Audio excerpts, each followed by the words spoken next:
Well, good morning, the Oregon Group. My name is Gene Lebwick. I'm sitting here in San Diego with some of your contemporaries, Chris Martin and Roger Kane, and Chris's son. And they want me to go back on my time and go over a little history in Oregon.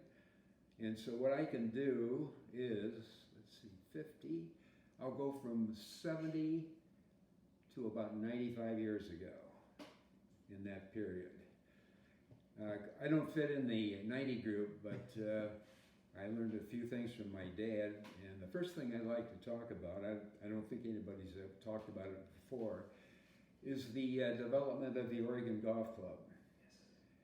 And this was in the mid-20s, and golf was very popular in the United States at that time, and mainly it was due to one particular individual, Bobby Jones, the great amateur, who won the 4 major tournaments as an amateur. And he also was one of the people that helped develop Augusta National, where the Masters tournament is played every year. So a group in Oregon got together and said, hey, we need a golf course. So I don't know how the property was purchased, but they got the piece of property that they wanted. And the first thing they had to do was get a golf architect and a pro. The architect, I can't tell you his name, but the pro I know came from Florida. His name was Bert Montresor. And they got things going, and the architect came out and drew up some plans. And speaking of that, I was up in our store office one day, and I was going through some files. And in the back of the file was a kind of a heavy manila type paper, all folded up. And I thought, what could this be? I pulled it out, spread it out on the desk. And guess what? In pencil was the original design of the golf club, the course. And it's just exactly the way it turned out. The placement of the tees, the bunkers, everything was just the same. Ooh, I mentioned the store, didn't I? Time out for a commercial. The National Clothing House on the corner since 1896.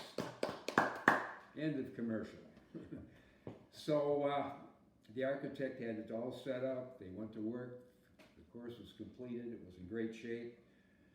And a lot of people started to join. And of course, the big thing that the pro did, they felt that they needed a little extracurricular activity. So they lined up a match with one of a very top-rated pro at that time, and always was, Sammy Snead. And Sam Snead came out to Oregon and had a match with the pro, and they had a big crowd. And went around the course, and they came to the 9th tee. And if you've ever played the course, between the tee and the green, there's a stand of trees.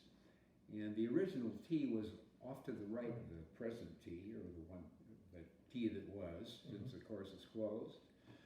And you had to walk up a little wooden ramp to get to the tee up at a level. And it was a blind shot. You had to hit over the trees. And they injected a little humor in this. So Snead teed up his ball, and caddy handed him the club, and he hit the ball, and over the trees, not a problem. Over the green, not a problem. Also over the clubhouse in the Doc Warmel's driveway. So that was the fun part of it, the match. So anyway, they picked up a lot of members, and in those days, when you wanted to get clubs, you didn't just walk into a sporting goods store. There weren't too many sporting goods stores. And so the pro did pretty well. He sold a lot of golf clubs.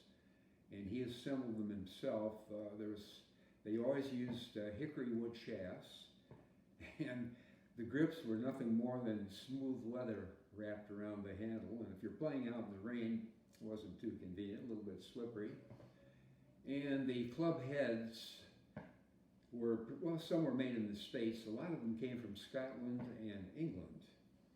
And I have a couple of clubs that my dad used. I have a Spalding putter with a hickory shaft. And I have what would be called a sand iron today. And Montresor, all of his club heads, he had his name stamped on the backside, Bert Montresor. And he did very well there. And what else can I tell you about the club? Well, Who were some of the primary promoters of the club? I'm not sure about this, but I think it was John Putnam, one of the owners of the Silica Company, and Frank Rogers, later to become mayor, also one of the owners of Silica. And I'm quite sure that, let's see, who would be the other, Putnam, Shearer, who else? There was somebody else involved there. I'm not sure who it was.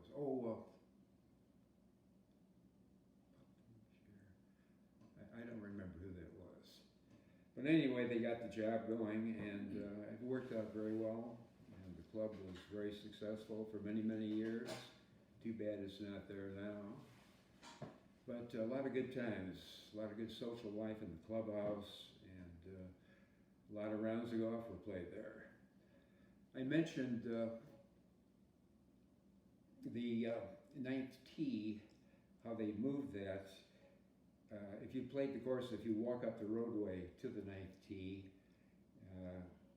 the first tee was way off to the right, and then of course, when the trees grew up to the height they couldn't hit over anymore, you had to hit over to the bank on the left and pitch down onto the green. Yeah.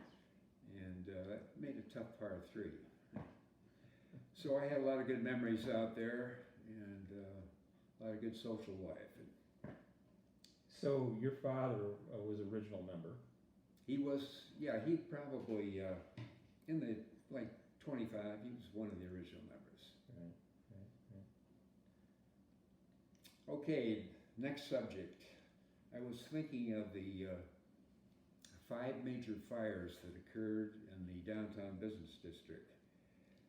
And this would be mostly the mid-30s up until probably, I don't know, the Bemis Motor Fire was what year? Do you remember? Late 50s, early Was it 60s. the 50s? Early 60s, yeah.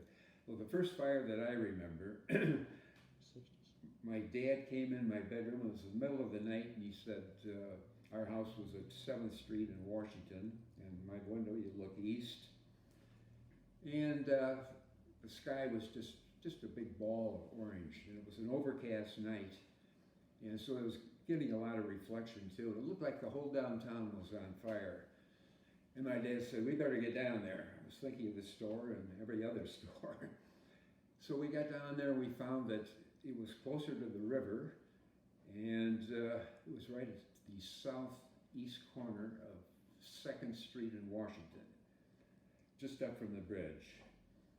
And it was the Spahn and Rose Lumber Company, and it was just one flaming mass when we got there, just tremendous flames.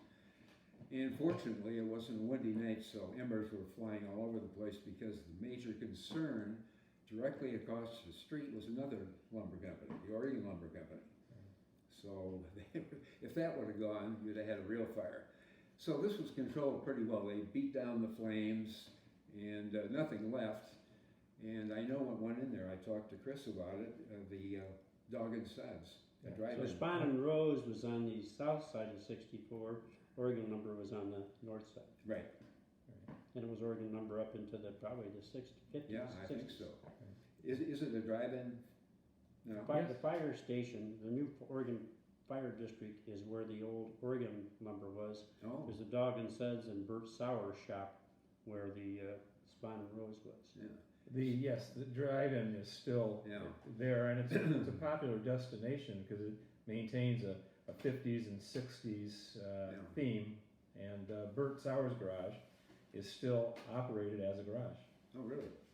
And that's one thing they did. Fortunately, the Sauer garage, which was just east of the Spahn and Rose, they put a lot of water on the walls, of course. Fortunately, it was a brick building, so they just kept it cooled down, and that was a success. So the next fire that I remember was there was a grain elevator directly north. You probably remember that. I lived in North 3rd Street, where the Catholic Church parking lot is. and we could nearly feel the flames from Yeah. that thing roasting. Yeah, that was It was something. huge. That was a night fire, and that was on the north side of the piano factory. And that was probably in the early 40s? That was, Middle 40s? yes. Just think if the piano factory would have caught fire, they would have been in serious trouble.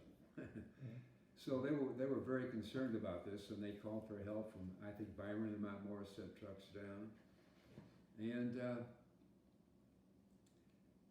that burned down, well, there was nothing left, so that turned into a parking lot. But I know what they did, all they could do was cool the north side of the piano factory, a lot of water going there, and they were even on the south side, and they were shooting water up on the roof. They had to keep that place really cooled down, and that was a total loss. And funny, the next fire that I remember was just down the street on 3rd Street, only on the west side, about halfway down the block. It was a reclamation business, better known as a junkyard. Oh. And that was another night fire.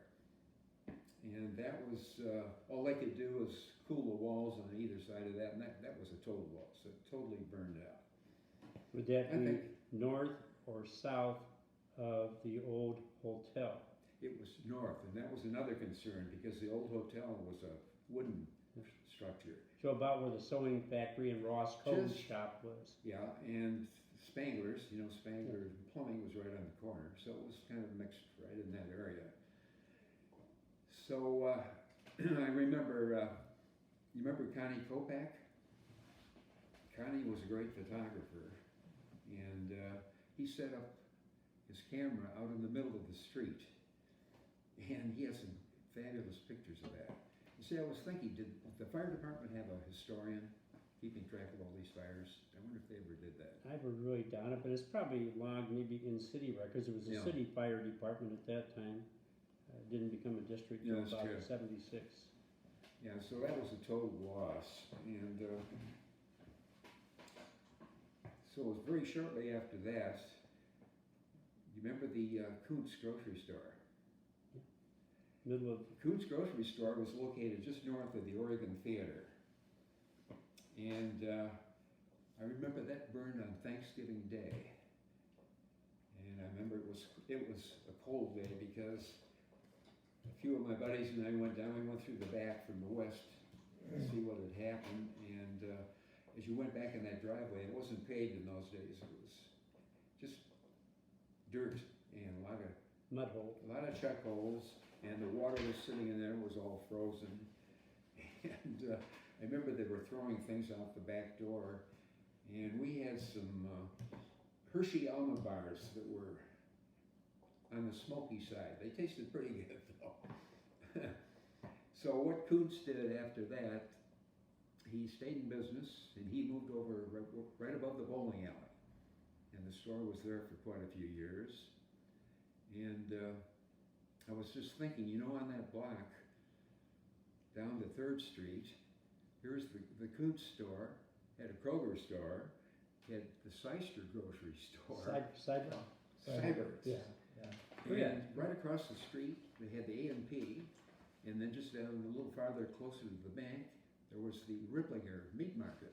So there were 5 food stores in that one block. quickly, you said where Kuntz was north of the theater.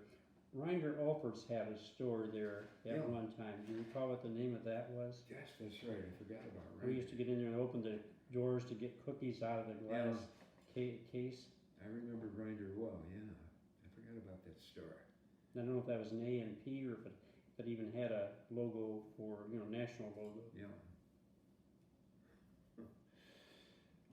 Another fire that, let's see, remember the boat fire, the boat shop fire. So we've gone, let's see, we had 1, 2,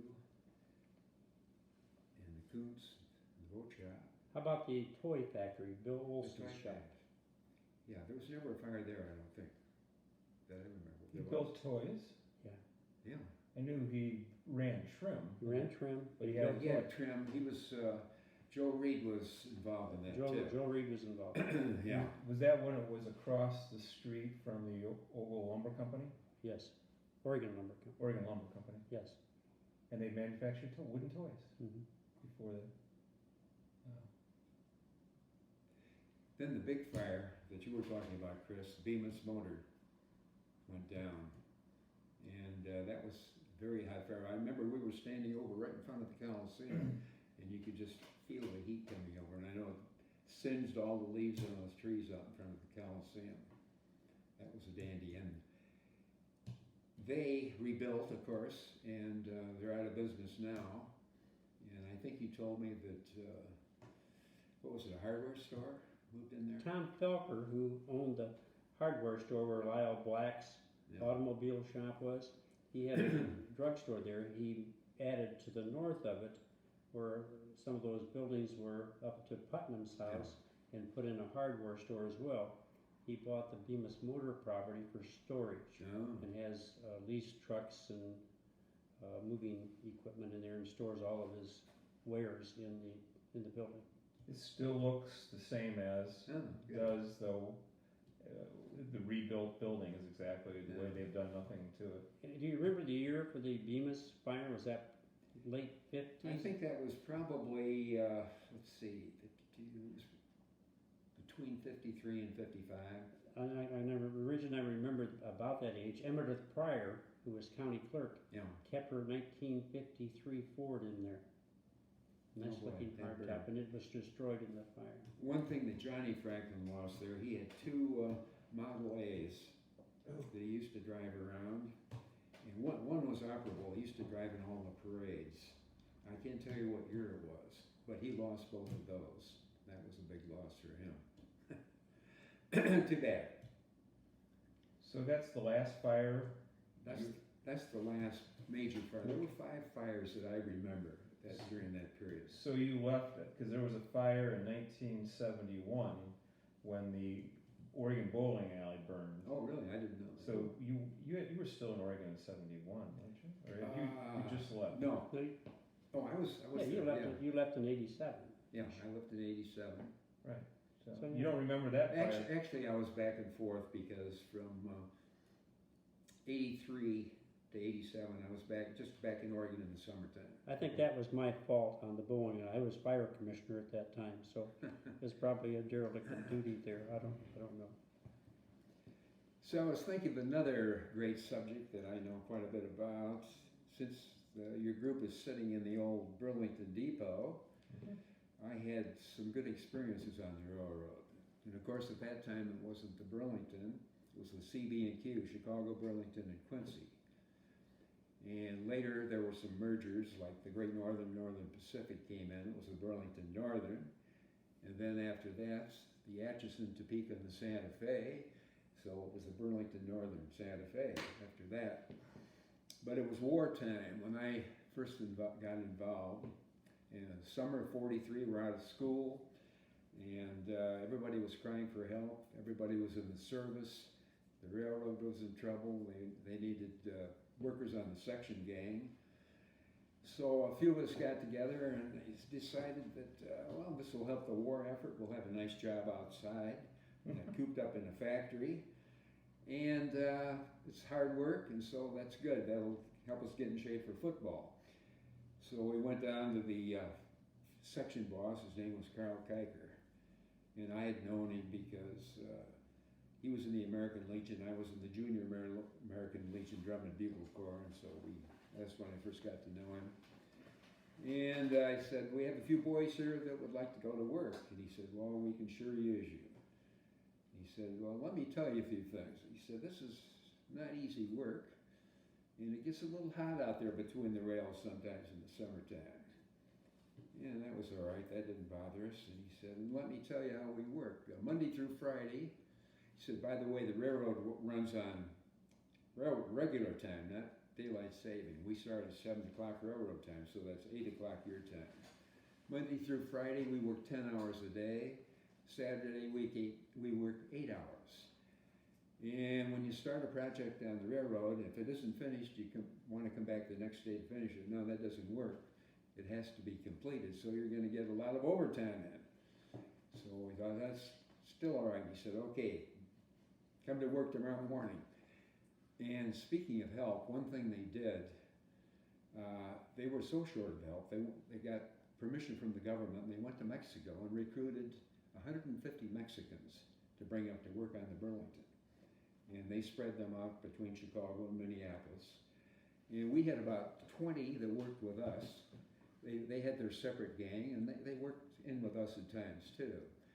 And so they set up sleeper cars in a diner on the sidetrack just up from the depot, just south of the depot. And they were housed there, and they were really good workers. They worked out very well. Who were your friends that went to work with you from town? Myron Yorkie, I don't think you knew him. And Charlie Abbott worked one summer. Dick Matthews and Jim Walker, one of the Walker boys. There were 5 brothers. And I ended up enjoying it so much, I worked 5 summers. I worked from 43 up through 47, through 47. And I had a lot of interesting jobs as I worked into it. And work trains and putting in a lot of new track. And it was really a fun job. Now the Burlington at that time, the main line ran from Chicago to the West Coast, right through the heartland of the country, and it was double tracks. The line that went through Oregon was just a single track from Chicago to Minneapolis. And we were fortunate, we had 6 passenger stops. We had 3 freight trains. We had a night freight train. We had an mid-morning freight train and a mid-afternoon freight train that went through. And all the trains were numbered, even numbers went east, odd numbers went west. And the morning train 82 didn't have any problems coming through, but 97, the afternoon freight, had a lot of problems because during the war, carrying all these goods that they had, the trains were very heavy with a lot of cars. And even though they had the big 5600 locomotive, he had a tough time. And sometime when you're in the depot, step out the south door and look toward the railroad bridge. And you'll note that the railroad bridge is on a slight angle, and there's a triple switch just after you come off the bridge so that you can go, there's side tracks both directions. And when the train comes through, especially a freight train, they have to really control their speed, because otherwise, when they hit that switch, the rail cars will start to wobble and you could have a derailment, which they did have. But not while I was there. This was before that. And there was one after that. Was there another one? Right there. I didn't know about this one. I knew about the other one. Okay. There were railroad cars from the railroad bridge clear up to the depot, all over the place. Yeah. That was a bad one. You think that was about that period of time when you were working for the railroad? No, that was probably in the 30s. Really? Late 30s. And it hit the bridge? Well, it didn't hit the bridge. Okay. No, it just after they hit that switch, the locomotive had gone through, and the railroad cars started to flip, and that was it. Yeah. So another thing you'll notice if you're out looking at the bridge, look to the west, and you'll see that the track straightens out, but there's an incline. And you'll notice it, remember the Tin Bridge? We always called it the Tin Bridge. Maybe that's not there now, out near the Silica Company. Oh, okay. Anyway, you'll notice there's definitely an incline there. And this afternoon freight was so heavy that they had a very hard time making that, because that ran for 8 miles. It ran out as far as the White Pine State Park. And so what would happen, because we had a branch line in Oregon, went to Mount Morris, and we had a small little locomotive station there. And that was for the cable printing company. The Dinky. The Dinky. And so the Dinky would take an empty car up to Cable Brothers and take the full car, bring it back, put it on the side track, and the way freight would pick it up and direct it whatever way it had to go. And so after the freight had cleared the bridge and that switch, the Dinky would jump on the main line, push up and hook onto the 97 and help push them up to and that went for 7 or 8 miles. That worked out well. And as far as passengers, we had the Zephyr, made 4 stops. We had an early morning train that hit Oregon at 6 o'clock going eastbound. And they called that the Black Hawk. They turned that train around at night and leave Chicago at 10 at night and get in just after midnight in Oregon. Then the Zephyr, number 21, left Chicago at 9 o'clock in the morning, in Oregon at 10:25, hour and 25 minutes. 22, coming back, gets into Oregon at 5 minutes after 1, into Chicago. They turn that around, 4 o'clock again, comes back through Oregon, gets there at 5:30. Then a night train, the night Zephyr would hit Oregon about 9:15, or into Chicago after 10. And how far were those running with the passenger trains? How far west were they going?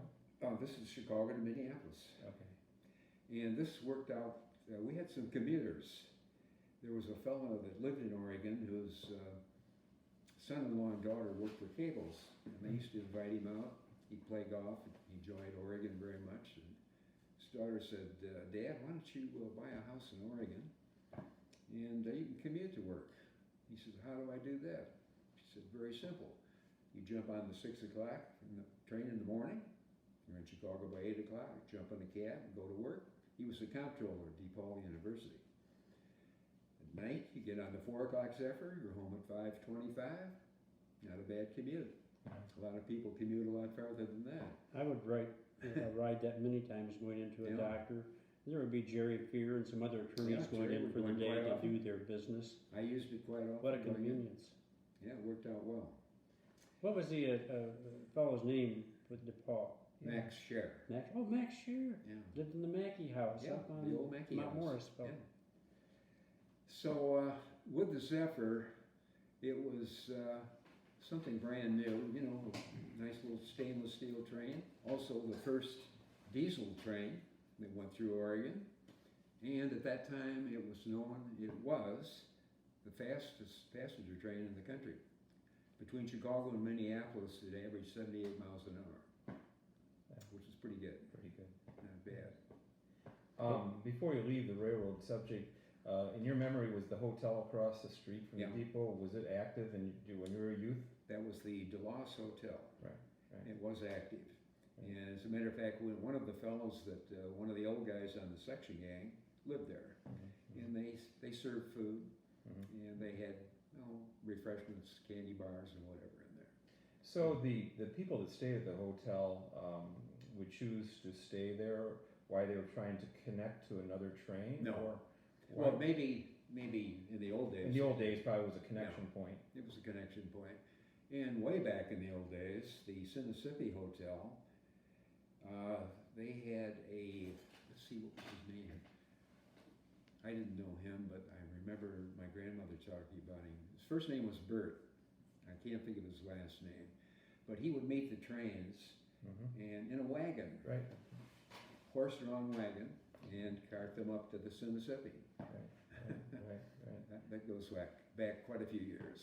We have some pictures taken of the depot. I forget what year it was when that hotel was very active, and it must have been in the 30s, mid-30s. But they had a billboard set up in the lot next door to the hotel there, advertising the hotel, and it was just like a roadside billboard. It's a huge billboard advertising for that hotel.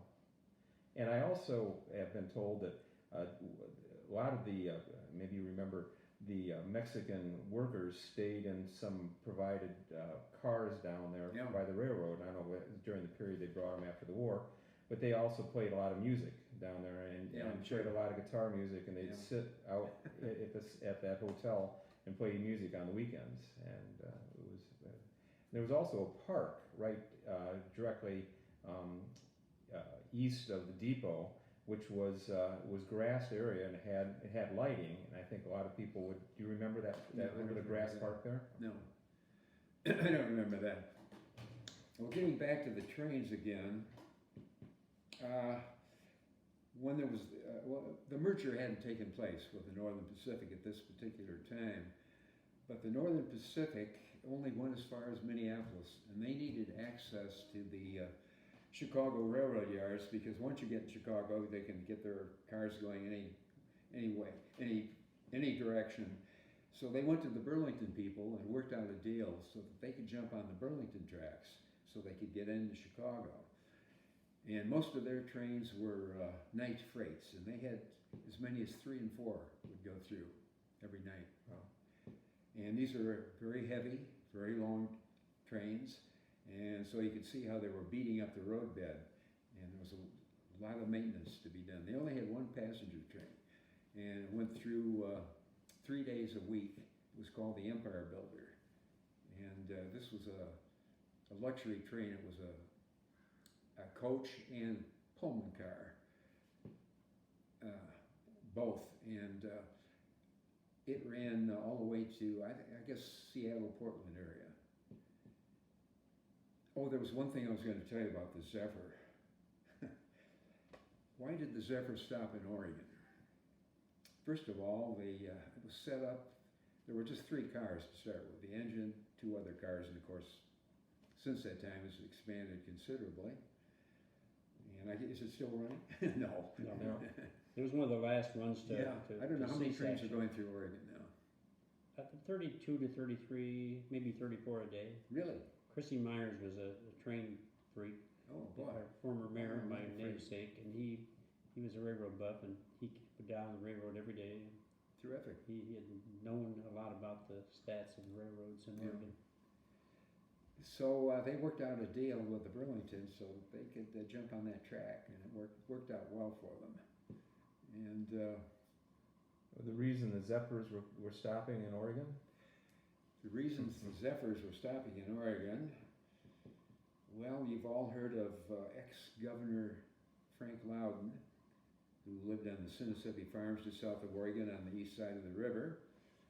And I'm sure you've heard of George Pullman, the Pullman Palace Car Company in Chicago, kind of a large organization. He actually built a city 14 miles south of Chicago. And for his employees, he had 4,000 employees. And there was a book just written up in the Wall Street Journal here last week telling about how he got in trouble with the union and how they got that all straightened out. Well, there was a connection between Governor Loudon and Pullman. So they went to the Burlington people, and little politics involved, of course. And lo and behold, the Zephyr stopped in Oregon and not Rochelle. And this didn't go over too well in Rochelle. They wondered what was going on, and they complained to the Burlington boys. And they said, well, we just decided, Rochelle was, almost twice as large as Oregon. It had a Route 51, a main north-south highway going through. They had the Del Monte Packing Company, a can company, a meat packing company, Whitcomb Locomotive, lots of action with people traveling back and forth to Chicago. They could not understand why Oregon got it. Well, there was the connection between Pullman and Loudon was this. Loudon married Pullman's daughter. I rest my case. Our local historian, Otto Dick, has documented several times that Governor Loudon had a personal entertainment car brought to Oregon on special events when he'd have people out at the Loudon Estates, and they pull that off onto the side tracks, and I've spent some time in that car. Did you? That's what I wondered. I went out there with Skip Madlinger a few times. That was his grandson, and we had a few get-togethers there. Well, I don't want to derail you, but Good work. But to me, some of the magical times you probably experienced out there when that estate was being used for socialization and people from all over Illinois and the country. That must have been magical for you and as at your age to see that kind of politicians and aristocracy. Yeah, that's right. One thing, the old Loudon home. My dad used to take me out there. I was 3 or 4 years old, and Loudon loved his horses, and he'd take us out to the horse barn and get to pat the horses and give them some sugar or whatever. And they eventually tore that old house down and built a new house. The Madlaners were in on that. And it so happens that a fellow that my dad went to school with at Illinois was the architect for that. And he used to stop in the store and tell us about building the new home. What a great place it was and how much he was enjoying doing it. Yeah, that was a great spot. The Roy Sherrick, one of the old station masters down at the depot, and ran the teletype and Morse code, told of the 1920s early convention that Loudon might have been one of the candidates for governor or president, rather. Oh yeah, he ran for vice And president. they moved the Morse code and the signaling devices out to the mansion during the convention.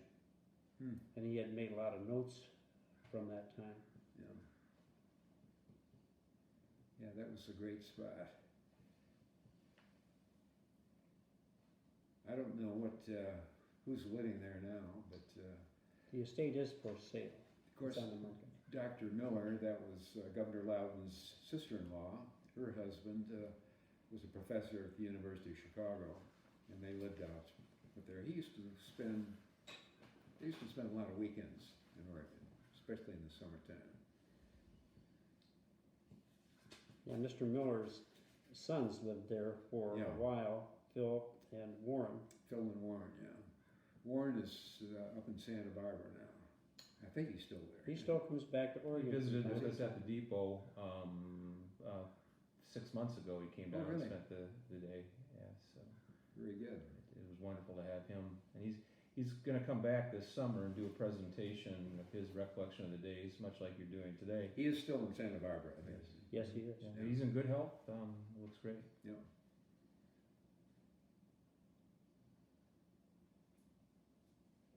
What else, Lev, were you going to touch on? Oh, I was Are we still on the railroads?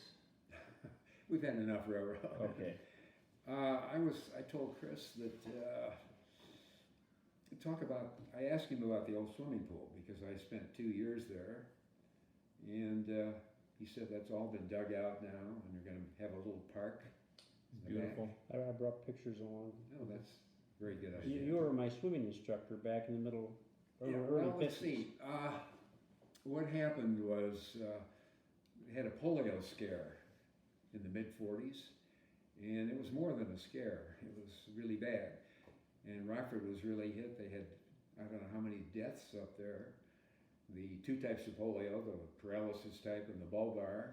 The bulbar is the bad one. And I lost a friend in Byron, who died of it. And they warned people, if you can avoid Rockford, please don't go that direction unless you absolutely have to. Be very careful, stay close to home. And I know some theaters were closed. They closed swimming pools, of course, because of the water, kids swallowing the water. And so our pool was closed, I think, a couple of years. And there was an attorney in town, Jerry Gerard, who was on the recreation board. And he had known that I had worked at Lake Louise, it was the summer of '48, and I had all my Red Cross certificates. So Jerry called me and he said, we're going to reopen the pool. Would you be interested in running it? And I said, hey, that sounds pretty good. And he said, it would require you, you're the maintenance crew. You have to take care of everything, swimming lessons and all that business. And I said, that's fine. That's what I like to do. So I had to call up an inspector from the state to see what had to be done to get the pool in shape. So there was some concrete work and quite a bit of plumbing. They had to put gutters all around the inside of the pool. And the major thing was a new filtration unit. Bromine? Or Which was put down, well, it was put down in the, we assembled it in the fire room of the Coliseum. The fellow that came out from the company, I worked with him, took us a day and a half to do it. And it was a lovely June summer day in Oregon, 95 degrees with lots of humidity. It was a real pit down there, but we got it going, filled the pool up, everything worked beautifully, the water was pure, you could drink it. And just think, before, you probably remember this, before all this went in, before all this took place, in the old days, we drained the pool, or they drained the pool on Saturday afternoon, washed it down, started filling on Saturday and Sunday, and you reopen on Monday with the water temperature, and we swam in it anyway. It didn't make any difference. And then by the end of the week, the water started to warm up about Thursday, and then Saturday, drain it again. Every week that happened. Was that because you weren't adding any chlorine? Or Well, we added chlorine, but the water got pretty dirty. It was actually, the bottom of the pool was actually kind of muddy because kids didn't always stay on the walks. They'd get off on the side because we had a grassed area. Oh, really? They didn't have the chain link fence around it. It was No. You could go off the concrete. So I'll tell you, we sent a lot of swimmers through there. I can remember going there when I was probably 6 years old. And Charlie Speed was a lifeguard. That was Huey Speed's father. Huey Speed that ran, Yes. was the janitor at the high school. Yeah, well, your time and my time. Yeah. And I remember Marine Keithy was one of my instructors. yeah. So we had lots of swimmers, lots of lessons, and it worked out very well. I think right after that, I ran at 49 and 50, and I think that's when Coach Holland came in, and he ran it for quite a few years. He must have run it. I don't know when I left whether he came in directly after that or not. I'm not sure. I think it would be pretty close to that time. Yeah. So what about the store? Some of the history of the store, as you recall it. You said you vaguely remember your grandfather. Yeah. Well, my grandfather came there in 1896, opened the store in March of 1896 they came in. And my dad, he was there until he was there until about 1906, and that's when they had the auto accident. He couldn't work anymore. And so my dad, when he got out of school in 1922, he'd interviewed, he had a job with U.S. Steel. And my grandfather said, can you help us out? Because I just lost a man, he went west.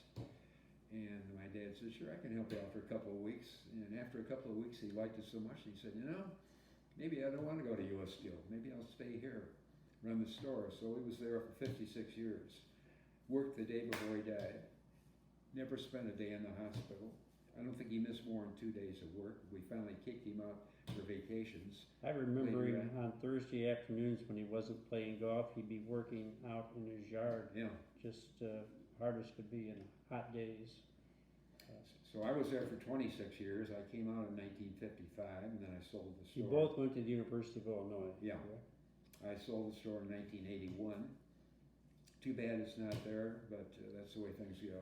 When did you know you were going into the family business? Did you know before you went Probably, to college? I was groomed at an early age. Right. Sweep the sidewalks, shovel the snow, unpack merchandise, mark merchandise. I even went out and collected on our budget club when I was in grade school. The suit I club. worked Saturdays in the store when I didn't have other jobs.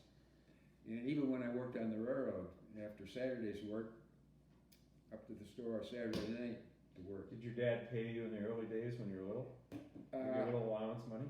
I had an allowance of 2 bits. I also had a magazine route when I used to deliver the Saturday Evening Post, a nickel a copy, and I made 5 cents a week doing that. I had about 15 customers, and that was my first job. So your first memories of actually going down and doing tasks at the clothing store, you were 6, 7 years old, 10 years old. Yeah. So at that point in time, were there still entrances from the street downstairs on either side of that building? Yes, there was. Yeah, well, of course, the other building. See, we bought the other half of the building where the hardware store was. We bought that in 1959. On the east side of the building? On the east side, there was just that one opening. Right. And there was an old metal railing around, with just like they had in front of the pool hall next door, with the spikes. And stairs that went down? The stairs that went down. And I think there used to be a barber shop down there. There used to be a barber shop down there, yes. And also, my friends that have been demoing the interior parts of the building, found in that area when they stripped all the plaster walls off, and of course there's areas where your dad had gone in and excavated under the sidewalk and were filled all in, but all the old original woodwork for doorways and windows are still down in that foundation. So that stairway came down, there was another entrance down there for the barber shop, and there was windows, woodwork windows. So those were coal bins down there too, as well. right. Okay. And let's see, those coal bins. One thing we did. This was probably 60. It was probably just about the time we refurbished store, about 1960. As you come down the stairway from the second floor into our basement and then face south, we cut through that wall. We went out under the sidewalk and we filled that all in. We used that for storage. Henry Madison did that. And then later on, we extended that down the east side, and Charlie Mongan did that.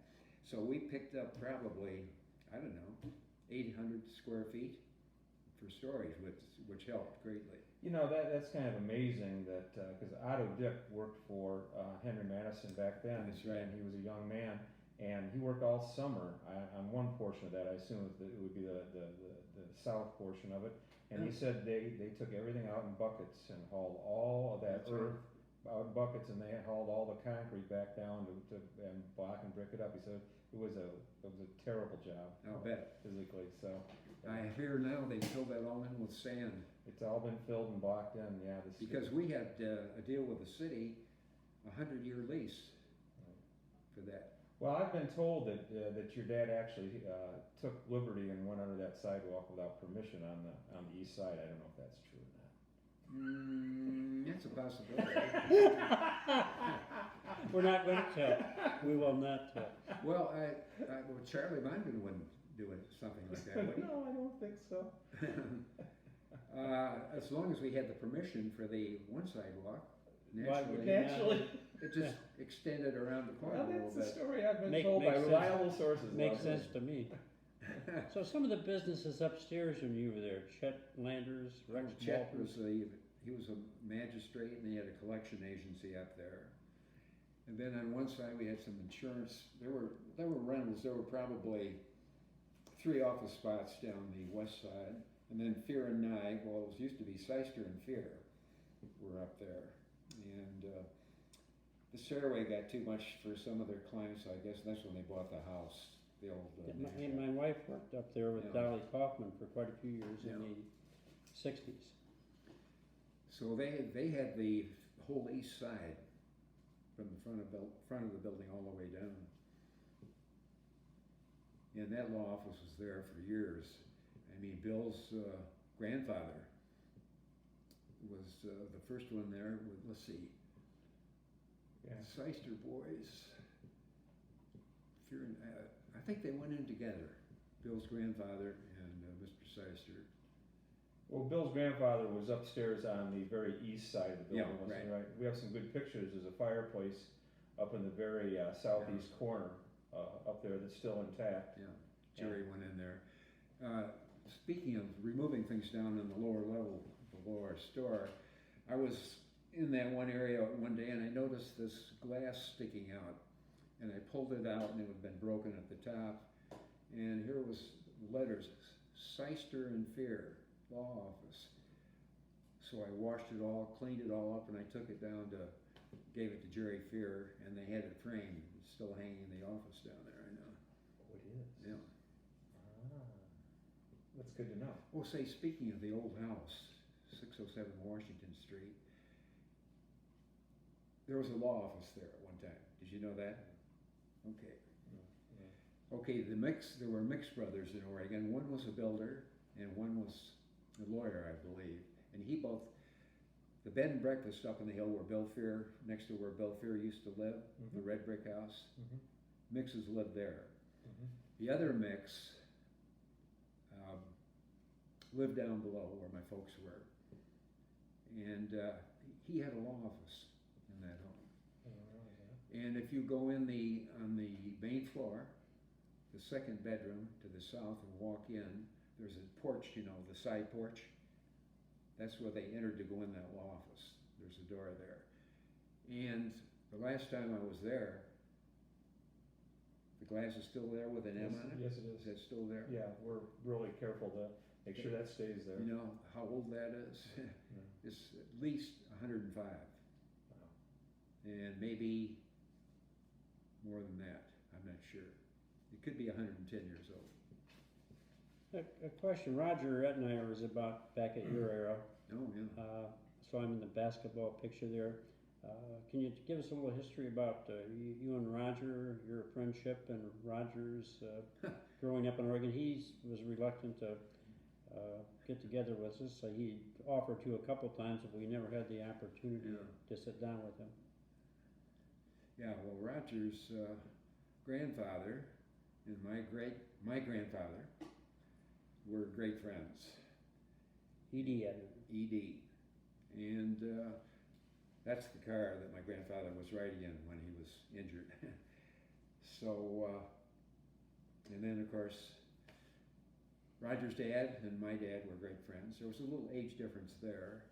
And then of course, Roger and I grew up together. And all through school, went off to university together, fraternity brothers. I was his best man, he was my best man. Very close relationship. And unfortunately, I was not able to go back for his funeral because I was tied up with my wife. And couldn't get there, unfortunately. The E.D. Etnier and Company has flourished in the last 20 years there and have done very well financially. And they now, Don Etnier is the senior, Roger's son. He's the senior Etnier there. And Don is 64, I'm not sure how much longer he'll be there. But they just hired probably one of the best CEOs they can to lead the company. The near future, he's an ex-Caterpillar CEO, so there's great hopes that Etnier's continues to flourish. I'm sure they will. Roger told me what they'd been doing. Roger'd been out here 3 or 4 times to visit and spend some time with us, stayed here with me, and tough to lose a friend like that. But he told me that the CEO that he had, evidently still there maybe, bought the golf club, the golf course. Is that right?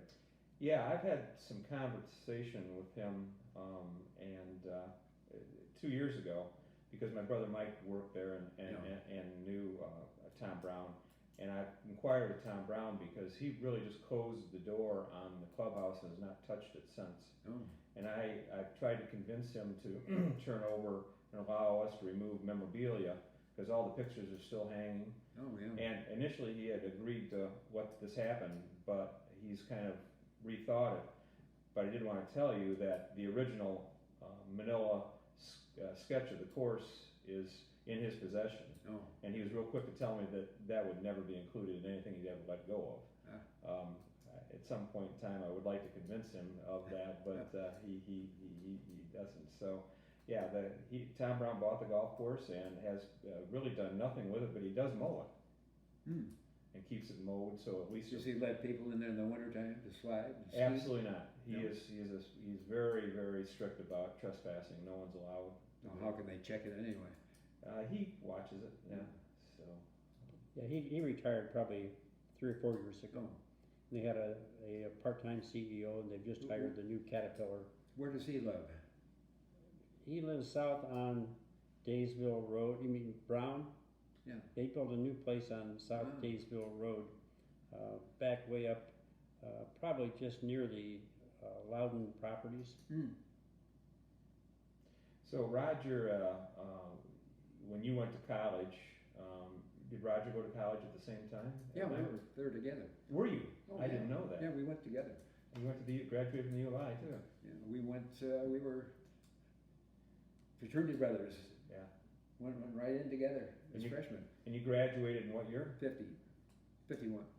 I just got to tell you that, I was born in '53. So when I was young, 6, 7 years old, my father and mother first would bring me in to choose clothes.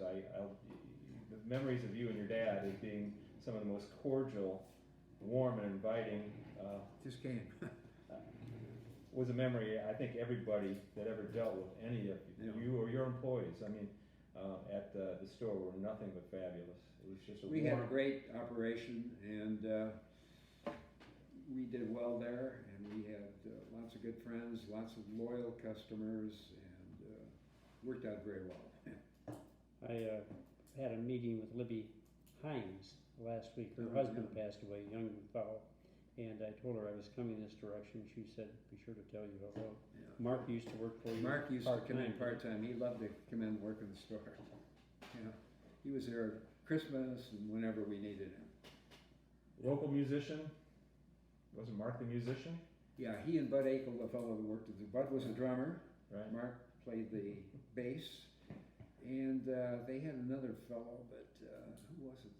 Did Art Bergner play with those I folks don't too? think so. Piano player. So they used to get together and they played in a band, had fun. So, did some of your friends from high school, did they end up resettling in Oregon after going on to college or stayed in Oregon? I think most, there were 52 in my class. Okay. I think practically all of them stayed in Oregon. Well, that's what I was thinking back then. United A lot of States. them, yeah. Yeah. Most of them that I'm quite sure. Yeah, the only one, let's see, Dick Gattoon, I don't remember Dick. Yes, I do. Yeah, Frenchie. he moved away, Frenchie. There were a few, not many. Malcolm McGaw. Malcolm ended up as a professor at University of New Orleans. So some of the favorite characters over the years would come into the store. I'm sure you have a ton of stories that you don't need to get into unless you want, but are there any stick out, any certain customers that either they came in the door and you just cringe, but you put on a smile, or others you welcome in?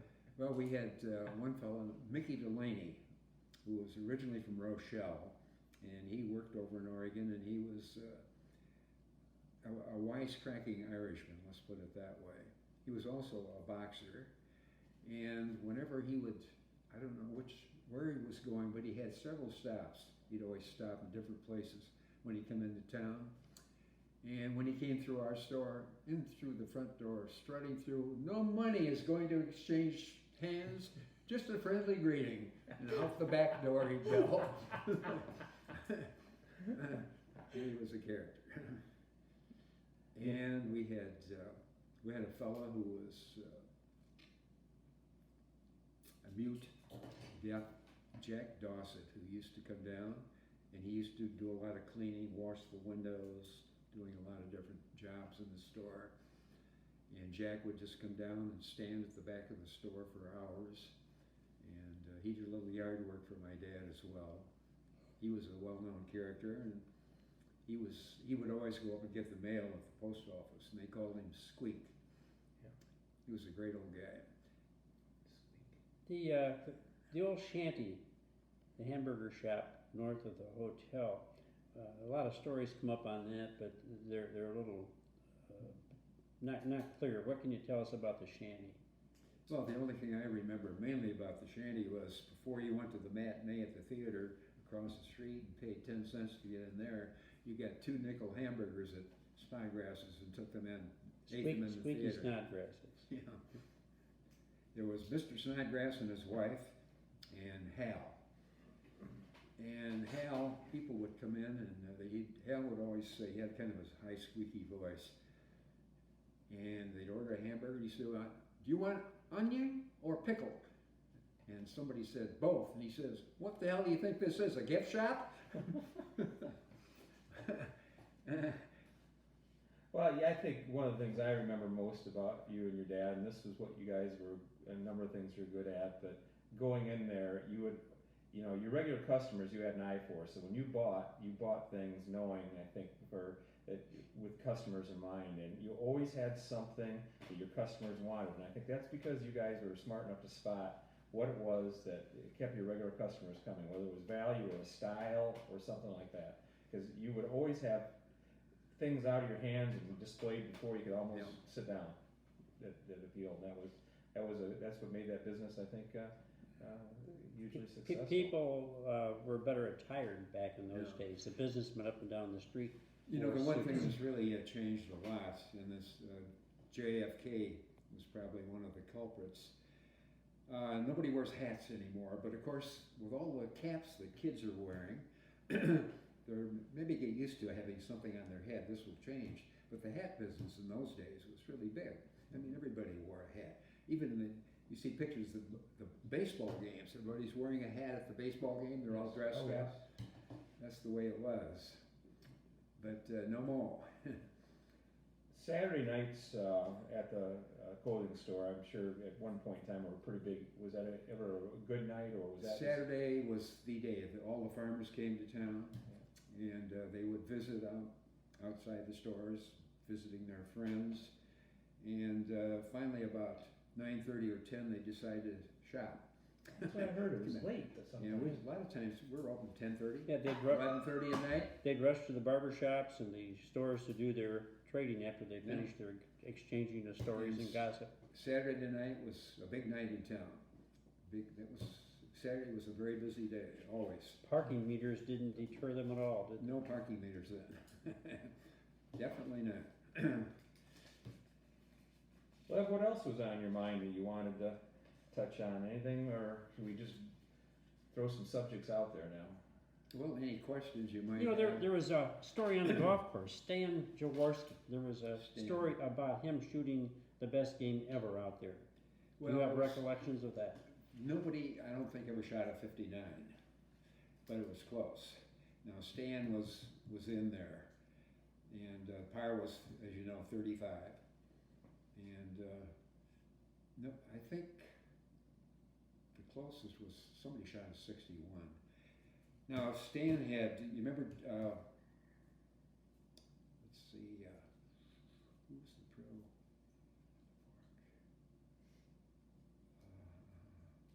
Johnny Verona, I think was, Remember Johnny? Johnny Verona was probably there before Stan. And I remember I caddied out there, and we would have lessons down in the 9th green. He'd take us down in the 9th green, told us how to operate around the green, how to hold the pin, and all the different things that caddies had to know. And then Stan came in, and he was pro there for quite a few years. And he had a trick shot. You know, we had, well, it was a wood block, like the top of a wood post. And that was the tee, which probably stood up about this high. And he would put the ball on the top of that wood block, take a full swing with his driver. I never saw him miss one. Take it right off the top of that block. And then on number 8, the 8th tee, remember we had the utility lines going down just off the right side? So he would tee off and he would hook his ball out around the poles and back into the fairway. He had a beautiful draw. I would do that too, but it never came back to the fairway. Are you a golfer? You play? Yeah, I'm sure. You bet. I'm as bad as my dad was. During your era, who were some of the better golfers out here? The Johnson boys were a little younger Well, than you. Davey was probably, Davey and Bob, both good golfers. Jack Putnam. Joe Reed was adequate. John Neuswanger. You remember John Neuswanger? They were some of the better golfers. And in my dad's day, well, Harold Johnson, I think Dave's father was a fair golfer. Now Harold was down at the worked at the Stoker plant, didn't Right. He was with Coalmaster Coalmaster. Corporation. he? What about the coal masters? Not much has been said about that. And were Reeds involved in that business as No, well? they weren't there. The Reeds were mainly making piano plates, you know, with their foundry. And Bob Ressler ran Coalmaster, and he was kind of a master engineer, a very smart guy. And he had a pretty good business going there. He had the first Cord automobile that I had seen. Remember the Cord? You ever? Oh, yeah. And they lived north of the Sanderson home up on right. North 4th Street, where the Catholic. Right, just above the river. Bill Hefty has bought his father's home. That's good. Is spending glad to a see couple Bill's months a back. year in Oregon. He speaks. I hear Bill is in your organization there? He comes to the meetings? Yes, he is. In fact, he was very instrumental, as was Roger, in doing the Black Hawk statue renovation. Is this still, are you still running? Yes. I'll say, hi, Bill. I'm glad you're back in Oregon. Yeah, we play golf just about every day. Good for Bill. Now, your sister, is she still out in Colorado? My sister is in Tucson now. Tucson. Yeah, retired. My older sister, you mean? Yes. Oh, well, no, she wasn't your older sister. She's 7 years younger. Yes, yes. Joni. Joan. But she was in Boulder for quite a while? They lived in Boulder, yeah. They started out, he had a job. He's PhD electrical engineer. They started out with IBM in Poughkeepsie, New York. Then they went to Boulder, Colorado, where he was head of the tape division there. Retired from there after 25 years. He worked for Brown Disc, which was another tech company out of Boulder, and he traveled back and forth to France many, many times. And they wanted him to move to Paris, and my sister didn't want to go. So he retired from that spot and moved to Tucson, and he taught at the University of Arizona for a while. Yeah, great folks. Yeah. So they're happy.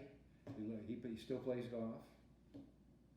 So the subdivision up where you built your new home on Manganetnire, Yeah. what about the history of that? Were you one of the first homes, or was it the There ones were, down on the south road, there's 3 roads going in. On the south road, there were, let's see, 1, 2. Bob Leach was on the right-hand side as you first go in.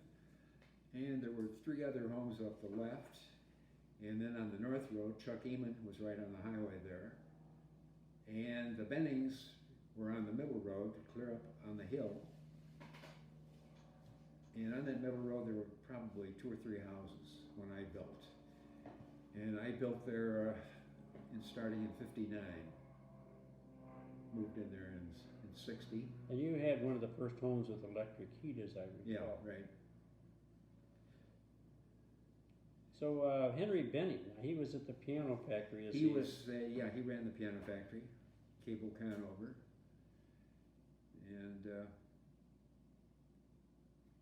I don't know, he must have built that home, let's see, probably in the mid-50s. He was one of the first ones in there. And the property that I had, that was a cornfield.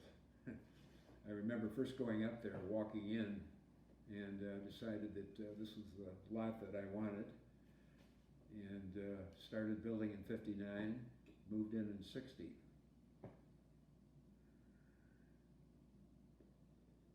So I was there for 27 years.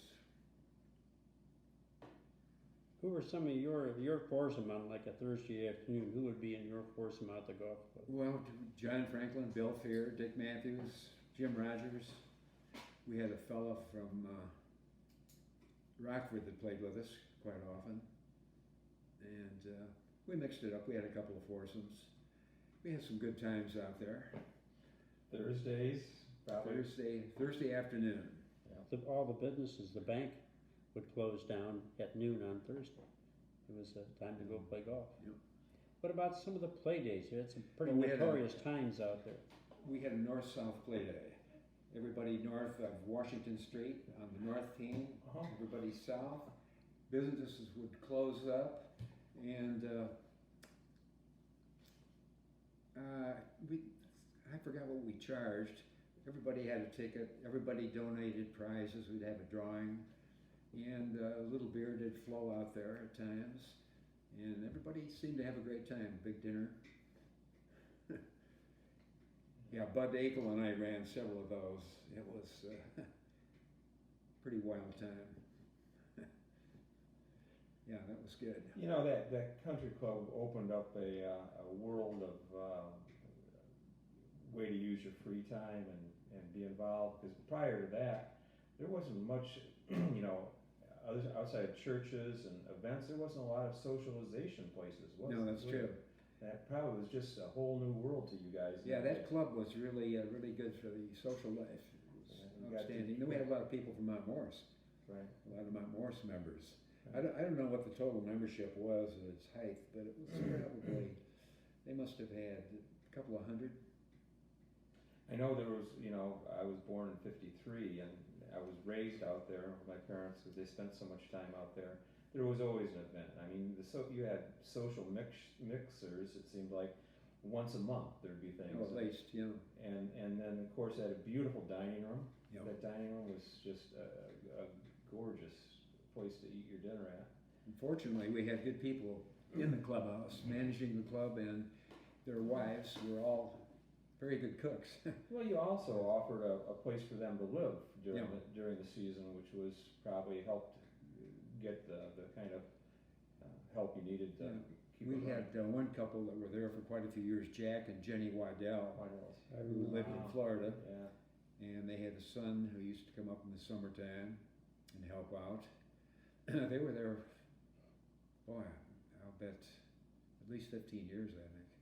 And I think one of the really special memories I have of that course in that clubhouse is just the balcony or the deck out, not deck, but the seating out back behind and all the glass windows and being able to just sit there for hour after hour watching golfers tee off on number 9 and have fun and laugh at shots and applaud at shots. It was just it was a gallery. Where else would you go and get a gallery, for your own game, In the old days, on the 4th of July, they had fireworks display out there. They'd go up just off the 9th tee. They'd have all of them up there. It was a perfect spot. And never any problems, except like one problem they had at Dixon, where the car was loaded with all these fireworks. Did you ever hear about that? And somebody did something wrong and the whole thing blew up. Mostly took part of the car along with it. But it wasn't even my son is 23 and he was one of the last kids to kind of play a lot at that course, before it closed. And he hasn't played there since he was 18, but he still will talk or will drive by there, and he just goes, "It's just such a shame that course is closed." He said that he loves it. There was it was just an attraction to it. It wasn't a very long course. No. And a lot of people thought they'd have the Lincoln Highway tournament there at times. Right. And some of the other golfers would scoff at the idea that, you play on this short course, we'll tear that place apart. Well, it so happens they found out that they didn't score as well as they thought they would there. Was that pretty consistently they found that out? Yes. Did you ever eagle number 2? No. I did not. My brother Mike eagle number 2. Oh, I really? witnessed it. Yeah. Mm. It was that probably didn't happen. I had a hole-in-one out there once. It was on a Sunday morning, and it was like 9 o'clock, and the sun was right in your eyes, and we hit the ball. I hit the ball. We got down to the green, couldn't find it. It was in the hole. I never did see it go in, but it was there. Is that number 4? Yeah, number 4. I had 3 out here at this course. Really? Yeah. And I played with guys. As an example, Bill Fear. As many years as he's played golf, he's never had a hole-in-one. Is that skill or luck? It's strictly luck, of course. I've never had one. Chris has had 2. In fact, I had to buy his drinks on one I'd rather celebration. take a long approach than hit a hole-in-one. That's get a bigger kick out of that. I was always fond of number 7 because number 7 you could hit first of all you get up there and it's a beautiful view of the Rock River Valley, and you could tee off of there. It was 7 or 6? 6. Tee off from up high and watch that shot come down on, and if you're lucky enough, you can just view the whole shot down and hopefully onto the green. I'll give you some humor from Bill Fear. Bill was out here and he was playing with our group in our course, and we came up to the 17th hole, which is a tough par 3, and they have 3 tees, and we're playing the back tee. And he said, "What club do you hit off here?" I said, "I hit a 5-wood." And he said, "Okay." So everybody hit their ball. I hit my shot. It rolled up on the green, hole-in-one. And Fear was with me, and I looked over at Bill, and he goes, "Boy, this is exciting." With a deadpan face. That's Fear for you. Did he use the 5-wood? I don't know what he used. You were excited. One thing about the golf I was going to mention, I forgot. When they assembled clubs. A lot of the heads came from England and Scotland or whatever, and they had different names because back then a driver was still a driver. They made a lot of two-woods. A two-wood was a brassy. A three-wood was a spoon. Did you hear this? Yeah. And then there were mid-mashies or mid-irons, mashies, and all kinds. I've heard the terms, but I didn't know Yeah. how they were You can applied, so this is cool. Google them. You can Yeah. get them all. And I don't have to, I heard it from you. Right? so they numbered the clubs after that, of course. Much simpler. And there was a big social event back in Oregon at the time, the Christmas dance. Oh, that was big. Yeah. Big name bands would come in. Yeah, they did. They had quite a few. You know, they had, I'm trying to think of the one that played in Chicago that had, he had some kind of, he used puppets at times to put on a puppet show at the same time. It was a big band. They played in, I think the Palmer House was one of his hot spots. And there were so many people at the stands, and it was formal. A lot of people dressed Oh formal. yeah, it was held on Christmas night. Yeah, wasn't it? Christmas night. Roy Sherrick ran the cloakroom, and they had a party downstairs. You do a little alcohol served down there. A lot of people there, and you'd get a hot number with all the people dancing. They were quite concerned. They brought an engineer in to check it because the floor was actually moving, and that could have been a disaster. But nothing ever happened, and they did that for years, and that was sponsored by the American Legion. And people came from all around. God, That was a great event. I attended a couple of the very last ones. well, I'll tell you, I attended my first one when I was a freshman in high school. And so I was probably the youngest one there, but I enjoyed that sort of thing. Did you have a date for that? I had a event? date, And of course. her name would have been? Her name would have been Margaret Franklin, a classmate, Harry Franklin's daughter. Yes. Yeah, Margaret Adams. Margaret Yes, we knew Adams. Is she still with us, I hope? Margaret is. Yeah, she is. Yeah, I've lost too many friends. I go back to Oregon, there's hardly anyone that I would know. Jill Lilly said she'd stopped here a time or two on her Oh, yeah. travels. Yeah, Joe stopped. Larry was here once. And Chris Martin stopped a couple times. Yes, and those have been precious times. I really, and this here event today has been precious. I've been thinking about this for a very, very long time. And Well, I hope that people will learn a few things from what I've spieled out. without a doubt, this has been a real pleasure. As I said, I've been looking forward to this for several months. When we spoke about this, probably back in the late summer, Yeah, that we were you going to do mentioned it. this, and we had to put it off quite a few times, but it was worth the wait. And Yeah, I was going to say, you had to have other reasons to come out here, not just. no, not at all. This was the reason. I had told Roger I'd spoke with you, and I was going to do a phone conversation with you or send you a tape recorder with some questions. And Roger said, why don't we just get on a plane and go out and sit down with Gene and do the big interview? And That sounds great. It's been precious. Well, I'm certainly glad that you did. Are you still working now, Rap? I retired a couple years ago, Yeah. so my wife is When younger. how did you ever get in that business? When I went to college, I went to Boulder for a year, Yeah. and I went into business out of Boulder, and my mother was struggling a little bit at the time with because my father died just before I left for college. So I came back that summer, and after my freshman year, and I decided to stay.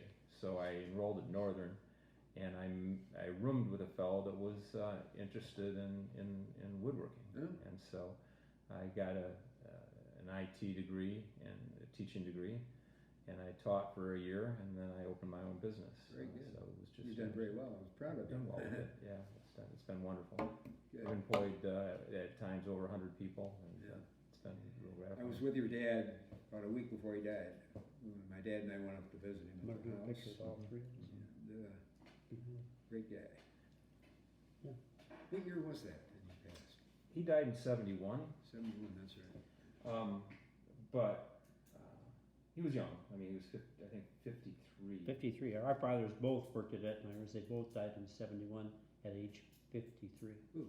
And my dad worked for you and your dad for your Oh, dad yeah. for years. He did how all many our- years that did all our tax work, yeah. because I some of my greatest memories were just sitting with my dad on Saturday afternoons because he'd bring home that work Yeah. and do all the reconciliation Yeah. while we watched either college basketball or football because he loved to Yeah. watch that. And I learned that's why I went into business. I learned how to sort the checks and work with him. So I'd sit at the table in front of the TV with him, sorting the checks, entering into ledgers for my dad, all Lebwick business or National Clothing Yeah. business. But yeah, I think one of the things I love the circle of socialization that existed amongst all those good friends. I mean, I can go on and on. Putnams and Lewisons and Bennings and I mean it was. Yeah, they had a good bridge club too. And a good bridge club. The Maleys. Yeah, and it was. The Maleys, the Lewisons, the Canes, and the Bennings. That was one bridge club. Yeah,